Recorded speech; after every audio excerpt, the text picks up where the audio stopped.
Shalom adik-adik, teman-teman semuanya, apa kabarnya? Semoga semua dalam keadaan yang sehat, kuat, dan tentunya siap mendengarkan firman Tuhan.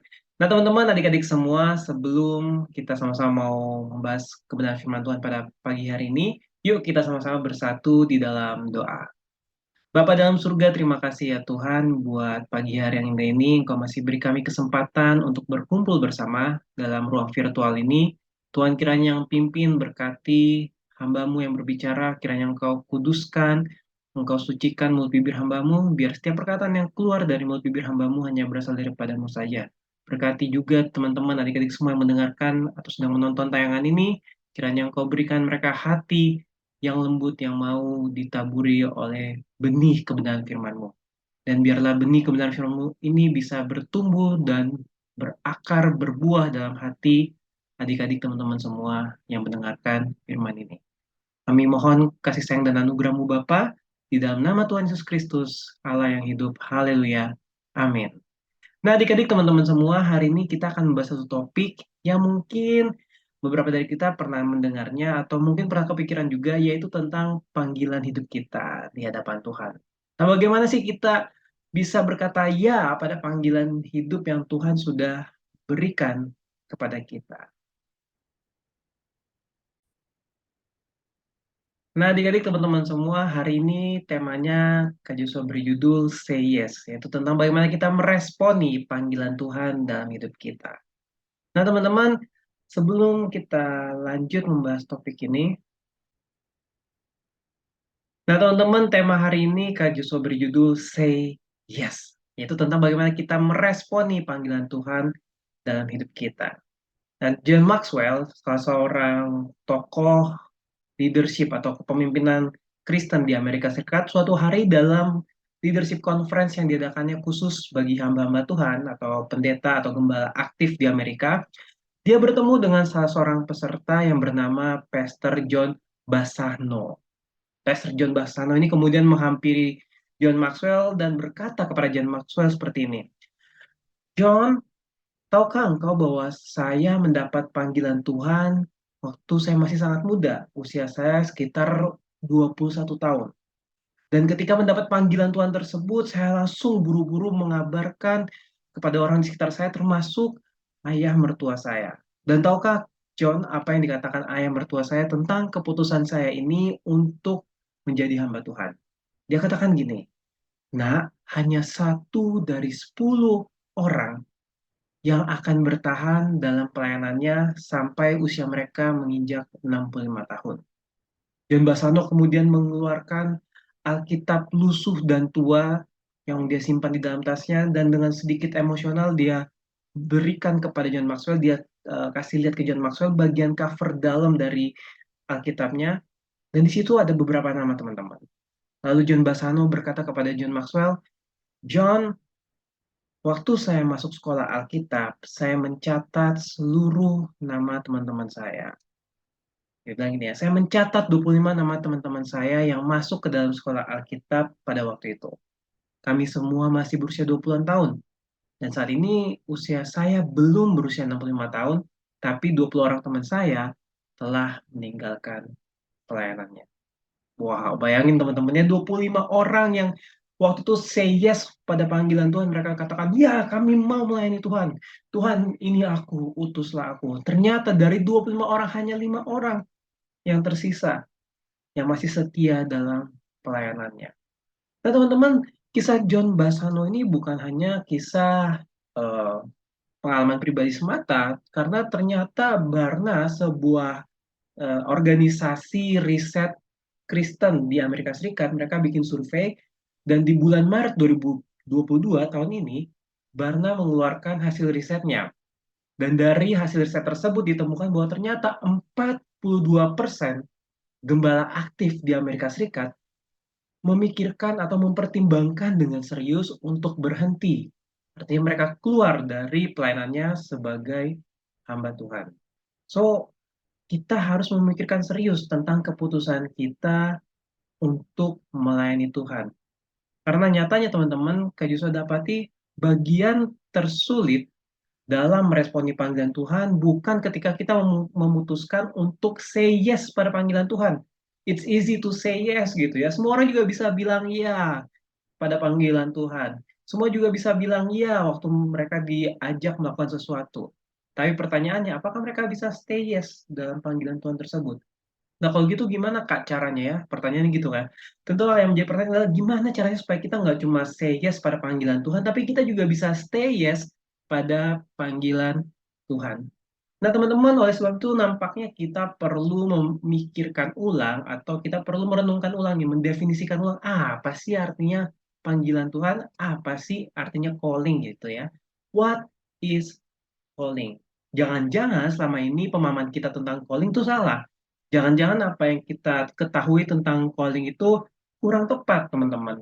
Oleh sebab itu kita perlu kembali merenungkan atau memikirkan ulang apa artinya panggilan Tuhan, apa artinya ketika kita dipanggil oleh Tuhan. Nah, teman-teman, beberapa orang Kristen memahami calling atau panggilan Tuhan sebagai panggilan kudus yang Tuhan berikan secara khusus kepada orang-orang tertentu saja. Mereka berpikir bahwa, oh karena aku ini bukan orang yang melayani di dalam gereja, berarti aku nggak dipanggil Tuhan dong.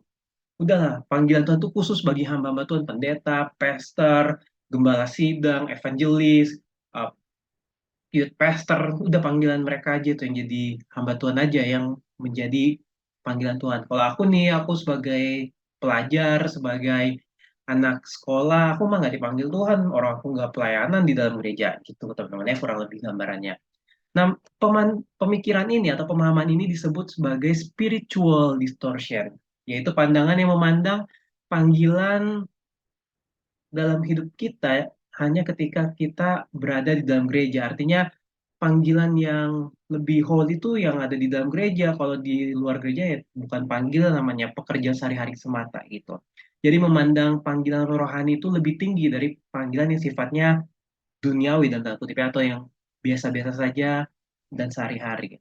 Nah, pemahaman ini tidak sepenuhnya betul, teman-teman. Karena pada akhirnya ketika kita punya pemahaman seperti ini, kita memiliki sudut pandang atau memiliki pandangan double standard akhirnya kalau kita mikirnya kayak gini. Jadi ketika kita di dalam gereja kita akan menampilkan sisi terbaik kita akan menampilkan sisi terholy kita, tapi nanti ketika kita pulang ke rumah kita akan jadi orang yang belum tentu sama seperti apa yang kita tampilkan di dalam gereja. Karena kita anggap oh kalau di gereja itu harus holy, harus kudus, di luar gereja ya udah nggak apa-apa nggak harus kudus. Gitu teman-teman. Karena menganggap yang rohani lebih tinggi daripada yang duniawi tanda kutip.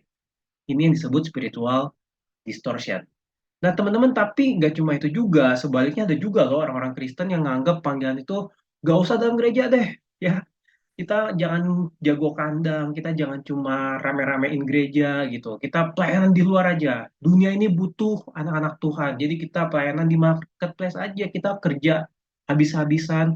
Kita melayani di pekerjaan kita dan kita udah kita nggak usah melayani di gereja. Wah, ini juga pandangan yang kurang tepat, teman-teman, karena menganggap pekerjaan yang sekuler, yang sifatnya sekuler gitu ya, yang ada di luar gereja gitu tuh lebih holy daripada di dalam gereja gitu. Jadi kebalikannya, teman-teman, ini bahaya ya, dua sisi pandangan ini sama berbahayanya gitu.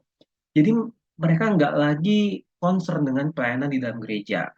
Dan ini yang disebut dengan secular distortion, gitu ya, teman-teman. Jadi bahayanya adalah mereka menyamaratakan ibadah dengan pekerjaan. Itu sebabnya beberapa orang ketika hari Minggu mereka berani merelakan waktu mereka untuk melayani Tuhan, waktu mereka untuk ibadah, mereka ganti dengan waktu bekerja. Dengan alasan callingku tuh untuk bekerja, bukan untuk ibadah di gereja, untuk pelayanan di gereja. Ini juga berbahaya teman-teman, karena menganggap pekerjaan sekuler akhirnya sama pentingnya dengan ibadah gitu. Dan terjadi bias pandangan yang bias di sini, keblunderan atau ketidakjelasan mana pelayanan, mana yang pekerjaan. Nah, oleh sebab itu teman-teman, kita nggak boleh berat di antara dua sisi ini. Kita nggak boleh berat di spiritual distortion, jadi menganggap yang sehari-hari, yang sekuler itu nggak penting, atau sebaliknya, secular distortion, kita menganggap yang sekuler lebih penting daripada yang di gereja. Tentunya nggak seperti itu, teman-teman. Injil bukan seperti ini. Oleh sebab itu, teman-teman, kita perlu meluruskan kembali benang kusut ini ya. Distortion itu kan kekusutan gitu, kesemrautan gitu ya. Kita perlu meluruskannya kembali, dan oleh sebab itu, gimana caranya meluruskan? Kita cari ujungnya, kita cari akarnya. Dan itu sebabnya kita harus melihat ke dalam Alkitab, apa sih yang Alkitab katakan tentang panggilan Tuhan. Nah, teman-teman, hari ini kita akan belajar dulu nih sebelumnya. Calling in context. Calling itu di Alkitab dipakai untuk konteks apa aja sih? Nah, di Perjanjian Lama, teman-teman, di Old Testament ya, di Perjanjian Lama, karena kita Perjanjian Lama kita ditulis oleh orang-orang Yahudi, maka kita akan memandangnya dari sudut pandang orang Yahudi. Nah, di dalam kitab-kitab Perjanjian Lama, kata calling ini digunakan dalam dua konteks. Yang pertama, to call ya, untuk memanggil secara literal. Misalnya ketika Daud dipanggil oleh Saul gitu ya. Misalnya Saul panggil Daud untuk menyanyikan lagu, memainkan lagu di tendanya. Nah, itu pakai kata calling juga di sana. Tapi apakah Daud melayani dan tanda kutipnya melayani Saul di uh, kemahnya itu, melayani Tuhan di kemahnya Saul? Enggak, karena di sini calling digunakan secara literal, jadi memanggil. Atau misalnya dalam kehidupan kita sehari-hari, misalnya Kak Joshua manggil Edo gitu ya, Do, sini dong, Do. Nah, sama gitu kata calling juga di situ. Atau ketika papa mama gitu ya memanggil kita untuk melakukan tugas tertentu, itu juga pakai kata calling gitu untuk manggil kita ke mereka, ke dalam diri mereka gitu, kepada mereka gitu ya, kepada objek yang memanggil. Nah, teman-teman, tapi ada juga loh yang kedua, konteks calling ini adalah untuk menamai atau to name. Teman-teman, dalam literasi Yahudi, dalam tradisi Yahudi, menamai itu bukan kayak kita menamai dogo kita gitu ya, anjing kita gitu. Oh, kasih nama misalnya hehe gitu ya, anjingnya Ken Ken hehe gitu. Kita kan namain aja hehe. Kadang menamai juga tanpa makna gitu. Atau Joki nih ya, yang anjingnya Takeshi yang baru, Joki gitu. Nah, enggak teman-teman. Kalau kita mungkin di budaya timur ya menamai sekedar memberi nama aja gitu, atau mungkin memberi nama sesuai dengan kejadian yang terjadi waktu orang itu lahir misalnya, atau hewan yang kita beli itu eh, kita namai misalnya seperti itu teman-teman. Nah, tapi dalam konteks tradisi Yahudi menamai itu sedikit mirip dengan menubuatkan. Sebagai contoh, pada waktu Abram dipanggil Tuhan diganti namanya jadi Abraham. Abraham sebelum jadi namanya Abraham tuh Abram ya teman-teman. Kalau teman-teman belum tahu, nah, Abram dari namanya yang Abram dan diganti namanya oleh Tuhan menjadi Abraham. Abram pada waktu itu belum punya anak, teman-teman. Tapi Tuhan sudah memanggil dia Abraham, yang kalau diterjemahkan secara literal artinya bapa dari sejumlah bangsa yang besar. Tapi kan dia belum punya anak, Kak. Iya, dia belum punya anak, dan itu sebabnya Tuhan menubuatkan, kamu dari Abram nih jadi Abraham, bapa sejumlah bangsa yang besar, dari sejumlah bangsa yang besar. Yang kemudian nanti konteksnya makin berubah, jadinya bapak apa orang, segala orang beriman gitu ya, karena kita kita ini keturunan Abraham. Jadi teman-teman, ini yang indahnya dari kata calling di konteks perjanjian lama, bahwa calling is not only a matter of being and doing what we are, but also of becoming what we are not yet, but are called by God to be. Wow ya, jadi panggilan itu, calling itu nggak cuma tentang siapa kita, apa yang kita lakukan, tapi juga berbicara tentang siapa kita suatu saat nanti sesuai dengan panggilan yang sudah Tuhan tetapkan dari kekekalan. Amin. Jadi ketika kita menyadari, wah ternyata ketika aku dipanggil oleh Tuhan, sekalipun keadaanku sekarang belum seperti yang Tuhan harapkan, belum seperti yang Tuhan rencanakan, nggak apa-apa gitu. I can start with a small things yang ada dalam diriku. Aku bisa mulai dari hal terkecil. Dan yang perlu kita lihat adalah ketika kita melihat diri kita kecil, melihat diri kita mungkin nggak terlalu layak bagi Tuhan, kita mesti belajar melihat dari sudut pandang Tuhan melihat kita. Ketika Tuhan melihat kita, dia nggak cuma melihat keadaan kita yang sekarang, tapi dia melihat keadaan kita yang di depan, teman-teman. Keadaan kita yang suatu saat nanti seperti apa yang sesuai dengan rencana Tuhan. Ingat ini, teman-teman. Calling nggak cuma berbicara kondisi kita saat ini, calling berbicara tentang siapa kita di hadapan Tuhan, siapa kita sesuai dengan panggilan yang telah Tuhan tetapkan. Nah, teman-teman, selanjutnya, teman-teman, dalam konteks perjanjian baru, calling punya sinonim atau kemiripan dengan kata salvation atau keselamatan. Jadi ketika para penulis PB menggunakan kata calling dalam kitab-kitab PB, mungkin teman-teman di Perjanjian Baru kita nemukan kata Allah memanggil, Kristus memanggil gitu teman-teman. Penggunaan katanya ternyata sinonim dengan kata keselamatan atau salvation. Artinya apa sih, Kak? Jadi gini teman-teman, sebagaimana Allah memanggil bangsa Israel sebagai umatnya, demikian pula Kristus memanggil kita menjadi murid-muridnya atau anak-anaknya. Itu sebabnya panggilan kita yang pertama dan terutama dalam hidup kita adalah untuk berelasi dengan Allah. Dan ini yang disebut dengan primary calling. Jadi yang pertama teman-teman, poin yang perlu kita ingat, panggilan kita yang pertama dan terutama adalah untuk berelasi dengan Tuhan. Kita dipanggil atau lebih tepatnya kita diselamatkan untuk masuk dalam sebuah relasi yang intim, utuh, kekal, dan tak terpisahkan dengan Tuhan. Teman-teman, sedikit pelajaran teologi buat kita hari ini. Dalam tradisi kekristenan ada namanya perikoresis. Perikoresis ini apa sih, Kak? Aduh, susah banget, ribet gitu ya kesannya. Perikoresis itu adalah penggambaran tentang bagaimana pribadi-pribadi dalam Allah Trinitas atau Allah Tritunggal itu berelasi, teman-teman.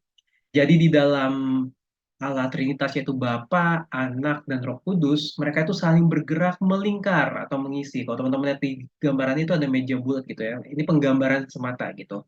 Apakah literal di surga ada meja? Nggak tahu juga, tapi ini penggambarannya. Jadi digambarkan saling melingkar dan mengisi. Mereka juga duduk melingkar tanpa bercampur. Jadi mereka tetap pada pribadinya masing-masing tanpa bercampur.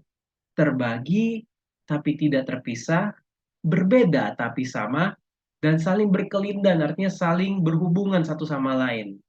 Dan ini berita baiknya teman-teman. Allah yang agung tersebut memanggil dan mengundang kita untuk berpartisipasi di dalam lingkaran Trinitas tersebut, yaitu dalam sebuah persekutuan yang mendalam. Wow, ini ada suatu berita yang paling bahagia teman-teman. Bayangkan kita nih manusia yang berdosa, yang harusnya nggak layak mendapat pengampunan, nggak layak mendapat keselamatan, tapi melalui penebusan Kristus kita yang tadinya nggak layak untuk diselamatkan, kita nggak cuma diselamatkan teman-teman, tapi kita diundang. Kita diundang untuk berpartisipasi dalam lingkaran Trinitas tersebut. Artinya kita diundang dalam suatu relasi yang intim bersama dengan Allah. Jadi kita diselamatkan bukan cuma untuk mendapatkan surga, kita diselamatkan untuk berelasi dengan Tuhan. And this is the good news, teman-teman. Dan selanjutnya, teman-teman, calling in konteks ya. Yang kedua, ketika Alkitab menggunakan kata calling, khususnya di Perjanjian Baru, kata calling itu sama dengan to do atau to act. Jadi some as if dengan konteks panggilan yang kita sering kali pahami saat ini. Yaitu kita tuh disuruh untuk ngapain sih sama Tuhan dalam hidup ini? Panggilan kita dalam pendidikan, pekerjaan kita tuh apa sih?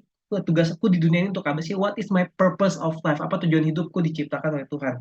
Calling menggunakan kata yang sama seperti ini. Tapi teman-teman lihat di sini ya, bahwa kalau salvation tadi yang calling dalam konteks yang pertama itu disebut juga primary calling, jadi panggilan yang paling terutama. Tapi panggilan untuk melakukan tugas tertentu itu disebut secondary calling, yaitu panggilan yang kedua.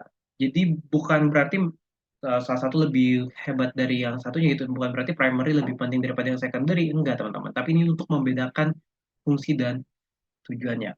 Nah, teman-teman, balik lagi ke secondary calling ini, setiap kita yang dipanggil dan diselamatkan oleh Tuhan, gak cuma dipanggil untuk mendapatkan surga, as if yang tadi Kak sudah bilang, tapi kita juga dipanggil untuk melakukan suatu tugas tertentu sesuai dengan panggilan yang sudah Tuhan tetapkan untuk kita sejak kekekalan.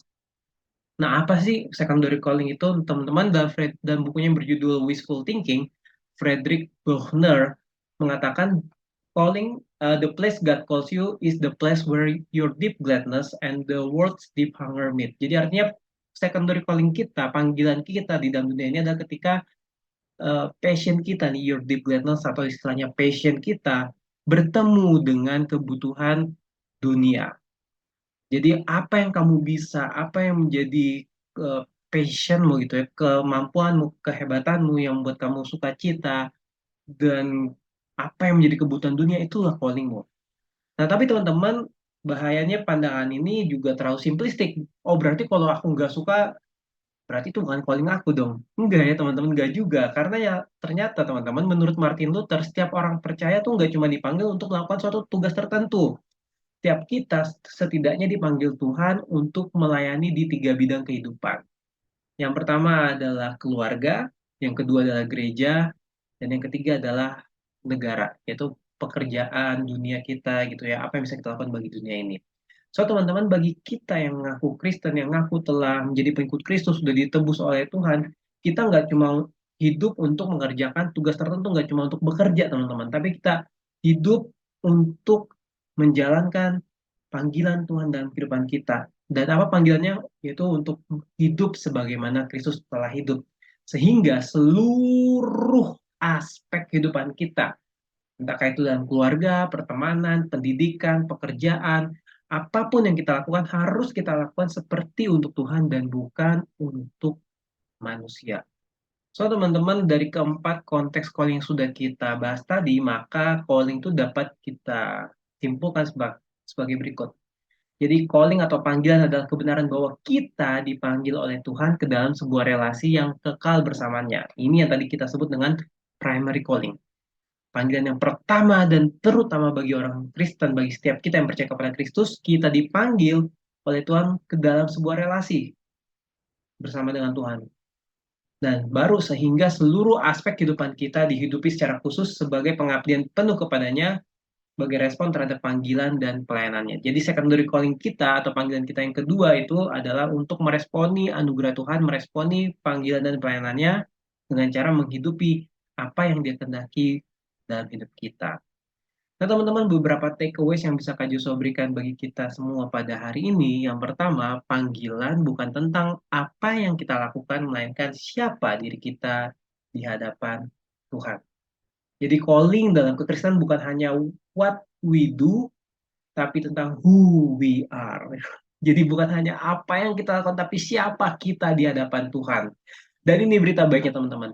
Di mata Tuhan, kita adalah anak-anak yang dikasihinya. Identitas diri kita sebagai anak-anak Tuhan selalu mendahului panggilan kita sebagai hamba Tuhan. Ingat ini baik, teman-teman. Identitas kita sebagai anak-anak Tuhan selalu mendahului panggilan kita sebagai hamba Tuhan. Kita adalah anak-anaknya sebelum kita menjadi hamba-hambanya. Apa yang pengen Kak Joshua sampaikan atau poin yang pengen Kak Joshua sampaikan adalah ini, teman-teman. Jadi panggilan kita atau dalam konteks ini adalah secondary calling kita itu nggak membuat kita menjadi lebih utuh. Kita punya pekerjaan yang keren, kita punya prestasi yang baik atau segala macam itu nggak membuat kita lebih utuh. Sebaliknya, karena kita sudah utuh, itu sebabnya Allah memanggil kita, Tuhan memanggil kita untuk mengerjakan sesuatu bagi kemuliaannya. Dan ini berita baiknya, teman-teman. Yang membuat kita utuh adalah identitas kita sebagai anak Tuhan. So, kita nggak perlu insecure ketika kita menjalankan panggilan kita. Mungkin ada gagalnya, ada salahnya. Kita nggak perlu insecure karena itu secondary calling kita. Primary calling kita adalah dipanggil oleh Tuhan dalam sebuah relasi yang intim, utuh, dan kekal bersamanya. Yang kedua, teman-teman, secondary calling kita akan ditemukan seiring kita mengerjakan tanggung jawab kita satu persatu dengan sebaik-baiknya. Teman-teman, seringkali kita tuh hanya fokus sama secondary calling ini. Yang kita pikirkan, aduh, apa ya purpose Tuhan di hidup aku tuh mau jadi apa ya, aku harus jadi apa, aku harus jadi pilot, aku harus jadi dokter, aku harus jadi akuntan, aku harus jadi marketing, aku harus jadi pastor. Apakah itu yang Tuhan mau dalam hidupku? Padahal itu semua secondary calling kita. Secondary calling penting, penting, penting, penting buat hidup kita. Tapi ingat, teman-teman, yang lebih penting yang perlu kita lebih concern tadi, primary calling kita, hubungan kita sama Tuhan. Karena pada akhirnya secondary calling kita itu akan ditemukan seiring kita mengerjakan tanggung jawab kita satu persatu. Teman-teman ingat dalam kisah perumpamaan talenta, ketika Tuhan sebuah rumah gitu, dalam sebuah rumah Tuhan itu mau pergi ke luar negeri, ke negeri yang jauh, dia kasih talenta ke anak buahnya gitu ya, ke pelayan-pelayannya. Ada yang dikasih 1, 3, dan 5, teman-teman. Nah, yang terjadi adalah ketika yang satu talenta ini mendapatkan talenta dari tuannya, dia malah kubur talentanya. Yang 3 dan 5 mengembangkan talentanya. Dan kalau teman-teman, singkat cerita, kalau teman-teman baca di kisah tersebut, ketika Tuhan itu meminta pertanggungjawaban, yang berhasil mengembangkan talentanya, mereka diberi lagi talenta kepada Tuhan. Dan konsepnya sama, teman-teman. Untuk menemukan secondary calling kita harus mengerjakan tanggung jawab kita satu persatu. Jadi kalau hari ini engkau masih sekolah, engkau masih menjadi seorang pelajar gitu ya, kerjakanlah calling kamu sebagai pelajar dengan baik. Entahkah nanti mau jadi dokter, polisi, pilot, pendeta, hambatan apapun, urusan belakangan.